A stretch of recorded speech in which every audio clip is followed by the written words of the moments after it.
Hello everyone, this is Crota giving you a shoutcast between DooBai and Tang here on Metalopolis.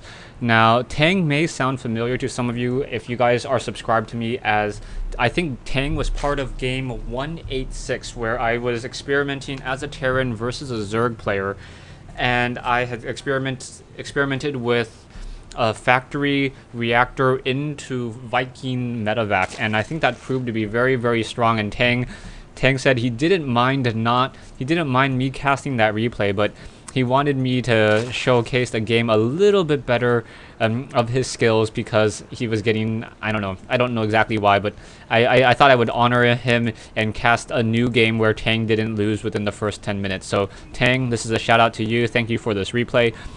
Right now we have DooBai spawning over here at the 3 o'clock position as the red Protoss player. Meanwhile, we have Tang spawning over here as the blue Zerg player at the 8 o'clock position. So it is going to be Zerg versus Protoss again. A lot of players have been asking me how come I don't have any Zerg versus Protoss games, and then all of a sudden I get a whole bunch of Zerg versus Protoss. So hope you guys enjoy this.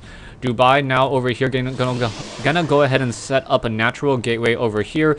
Looks a little bit early. That looked to be about a 10 gateway as opposed to a 12 gateway. So we may see some sort of double zealot rush. Not 100% sure. We'll see. Have to keep track of the Vespene geysers, if he goes for an early assimilator or not. If he doesn't go for an early assimilator, then it most likely will mean that it is going to be a very, very heavy rush. But good news for Tang, though, is that he is going to be able to use this cross spawn to his advantage. So another pylon going down. It doesn't look like a second gateway is going down. And really, DooBai not keeping up with his whole entire economic advantage. Now starting to chrono boost even further and not training zealots. No assimilator yet either, so not entirely sure what exactly DooBai's opening strategy is going to be here. And maybe he wants to do a lot of harassment with this probe. Gonna go ahead and pull away that hatchery, taking what, 30-40 points of damage, and now should be able to heal up with no real problem. Back over here, DooBai, we're going to go ahead and set up, make sure that this probe is here, making sure that there is no fast expansion hatchery coming in from Tang.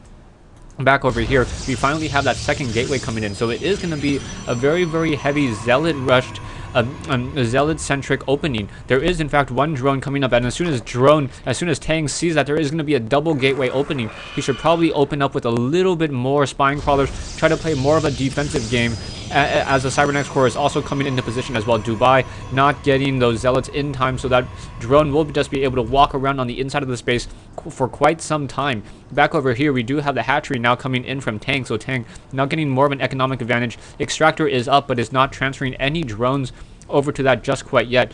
Queen just laying around over here, going to go ahead and continue to spawn more larvae. Probably should be dropping a creep tumor in some time as well, as there is so many larvae there that I don't think Tang can really keep the minerals up, and keep those minerals up. Overlord now moving out, and now we have Zerglings moving around on the inside. So Zealots were able to get in some of those kills, and along with some of those probes, but I don't know what that's one hero probe trying to chase after those 3 Zerglings, and will those Zealots be able to come in time, getting a couple more swipes, perhaps save some more of those probes over here? Zerglings just running around the inside of the space. Zealots trying to do a little bit of a chase, and those Zerglings will be able to make it out of here if the Zealot doesn't come back down. We do have Warp Gate now being chrono boosted, and now it looks as though DooBai's going for a 4-gate push.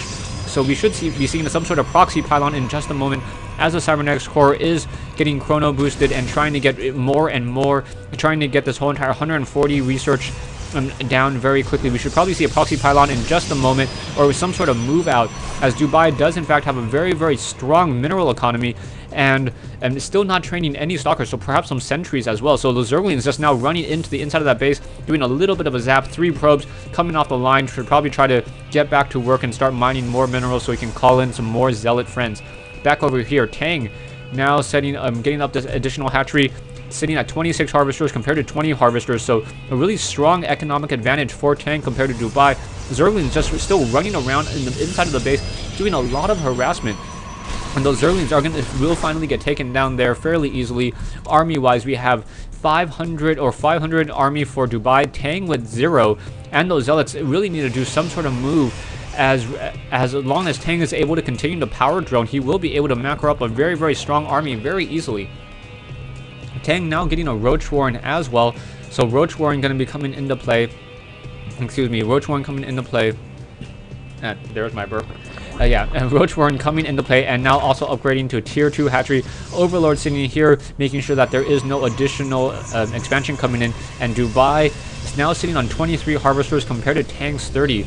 And really I don't understand the discrepancy difference is really that there's so many more drones here. The harvester count 30 to 24, able to mine out very, very efficiently. Back over here, there is only 14 drones here, and then over here, and same thing probably if you do not count the drones over here. So he is not reaching full saturation at either of those bases. That's why he's able to go ahead and mine very, very efficiently. The third drone, or the third worker per mineral patch, does not return the same amount of minerals for the first and second. So that's why you'll often see a Zerg player take additional expansions, because he wants that hatchery for the extra larva, and he doesn't need to nearly saturate as much. We do have a large army of zealots and sentries now coming in, and in comes this proxy pylon. So where is that probe? Probe now coming in, and we should have a very, very strong aggression coming in from DooBai. DooBai now pushing in, and we do have a fair number of roaches and zerglings as well, and no metabolic boost to be seen. So this is going to be fairly difficult army-wise. Really, Tang macroed up to a very, very large army very quickly, but with DooBai and this proxy pylon in place, should be able to warp in a lot of units. Now, yeah, stalkers coming in 1, 2. Wow, that's the slowest chrono boosting, or perhaps the rest of the gateways are still on cooldown. No, he should have enough. There we go. Chrono boosting, warp getting some more units in over here. Should probably be trying to get in some more sentries. Sentries are a very, very strong unit against Zerg roaches and Zerg zerglings, just because you can split the army up very, very easily. If you can kind of put in a little bit of pressure and even block off this ramp so that no additional reinforcements come in, then, or if you're able to just get up this ramp and then deny any of these zerglings and roaches from coming in, you can deal a lot of damage to the main base. Back over here, zealots, sentries, and stalkers still just waiting out over here. DooBai continuing to try to macro up a larger army, getting more sentries, but should have warped in the sentries first, just because the sentries need energy in order to cast those force fields. So yeah, warp in sentries first, and then warp in zealots and the moment you are ready to do any sort of push. Back over here, out comes this whole entire fight, and out comes these units. One stalker is sticking back. No, gonna go ahead and come along as well. So a very, very large army of zerglings here. So wow, 3 control groups of zerglings coming in. Zerglings, however, no creep tumors, so those zerglings not able to really move in that easily. Zealots and those force fields were positioned fairly badly. They need to be positioned in a better position, a better place, so that the zealots can engage. And now finally a guardian shield coming up. Zerglings unable to really engage, in DooBai doing a great job, but those force fields may be coming a little bit too little, too late, as those roaches are able to go ahead and now fire past those force fields. The roaches range just a little bit larger than the diameter of those force fields, and those sentries now just getting taken down. Really should not be trying to escape in another force field there, but those roaches are just going to be able to continue to dish out that damage. And now more units trying to be warped in. DooBai really going to end up losing a lot of these stalkers here, as these 6 roaches coming in trying to use this high ground, and now in comes this engagement. If he focuses, these roaches should be fairly okay in this fight. 2 stalkers, and then 2 stalkers and these roaches coming in. Really focus down. No, are you going to focus? Are you going to kite? No, DooBai not kiting with these stalkers.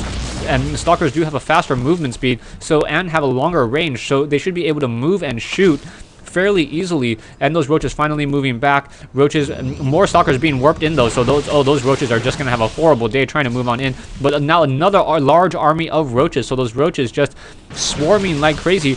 Roaches should be moving and attacking to try to deal with that 0 or that very, very small range, just an attack of 3. But this proxy pylon will get taken down. Down goes that probe. Gonna go ahead and lose this pylon as well. And now Tang in a very, very strong dominating position, as we have DooBai sitting at 41 over 66 food compared to 81 over 116. Stay tuned for part 2 of this replay between DooBai and Tang here on Metalopolis.